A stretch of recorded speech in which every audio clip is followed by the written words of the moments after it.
Let me next move to a walkthrough of the GBU-57 massive ordnance penetrator weapon and share a little bit about the planners who did this and their work on the weapon.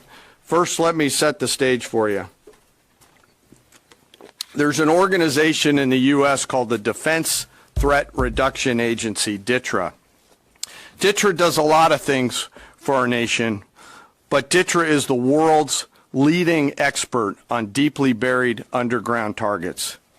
In 2009, a Defense Threat Reduction Agency officer was brought into a vault at an undisclosed location and briefed on something going on in Iran. For security purposes, I'm not going to share his name.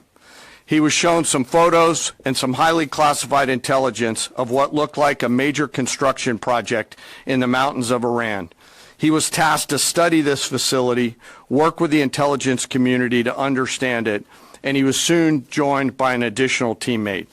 For more than 15 years, this officer and his teammate lived and breathed this single target, Fordow, a critical element of Iran's covert nuclear weapons program.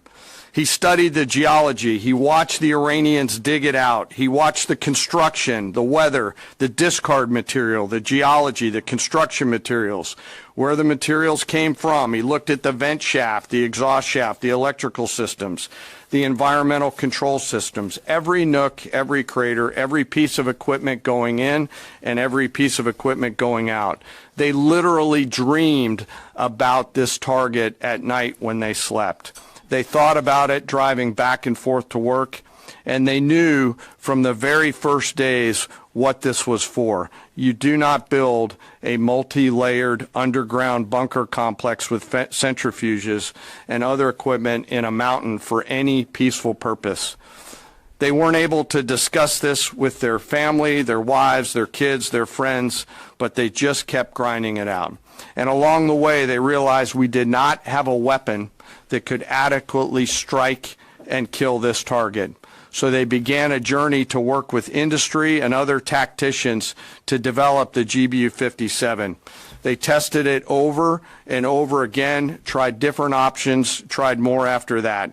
They accomplished hundreds of test shots and dropped many full-scale weapons against extremely realistic targets for a single purpose: kill this target at the time and place of our nation's choosing. And then, on a day in June of 2025, more than 15 years after they started their life's work, the phone rang and the President of the United States ordered the B-2 force that you've supported to go strike and kill this target. Yesterday, I had the incredible honor and privilege of spending time with these two Defense Threat Reduction Agency officers who've given so much. One of them said, quote, "I can't even get my head around this. My heart is so filled with the pride of being a part of this team. I am so honored to be a part of this." To you both, thank you, and thank you to your families. Operation Midnight Hammer was the culmination of those 15 years of incredible work. The air crews, the tanker crews, the weapons crews that built the weapons, the load crews that loaded it. So on Fordow, in June of 2008, you can see these three holes. Depicted here is the main exhaust shaft with two additional ventilation shafts on either side. The United States decided to strike these two ventilation shafts, seen here on the main graphic, as the primary point of entry into the mission space. In the days preceding the attack against Fordow, the Iranians attempted to cover the shafts with concrete to try to prevent an attack. I won't share the specific dimensions of the concrete cap, but you should know that we know what the dimensions of those concrete caps were. The planners had to account for this. They accounted for everything. The cap was forcibly removed by the first weapon, and the main shaft was uncovered. Weapons 2, 3, 4, 5 were tasked to enter the main shaft, move down into the complex at greater than 1,000 feet per second, and explode in the mission space. Weapon number 6 was designed on each side, so there were 6 on each side. Weapons number 6 was designed as a flex weapon to allow us to cover if one of the preceding jets or one of the preceding weapons did not work. The video I'm about to show you is a culmination of over 15 years of development and testing. As I said, hundreds of test shots on various models. This is one weapon. So if you take a view of this as 5 additionals, you'll get a sense of what this looks like. Hopefully you can see it and there's not too much reflection. Tom runs our videos out there. We'll run it at full speed so you can see it and then go back through it. Go ahead, Tom.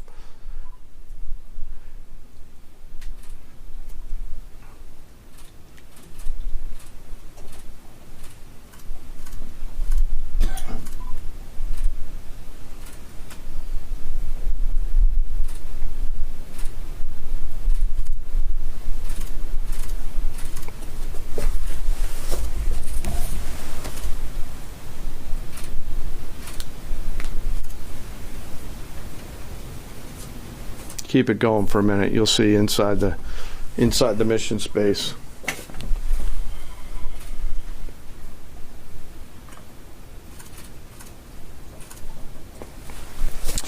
Unlike a normal surface bomb, you won't see an impact crater because they're designed to deeply bury and then function. I know there's been a lot of questions about that. All 6 weapons at each vent at Fordow went exactly where they were intended to go.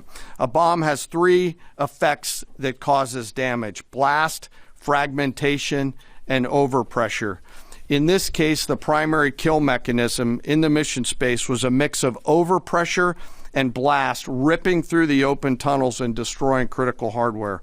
The majority of the damage we assessed based on our extensive modeling was a blast layer combined with the impulse extending from the shock. Imagine what this looks like 6 times over. A point that I want to make here: the Joint Force does not do BDA. By design, we don't grade our own homework. The intelligence community does. But here's what we know following the attacks and the strikes on Fordow. First, that the weapons were built, tested, and loaded properly.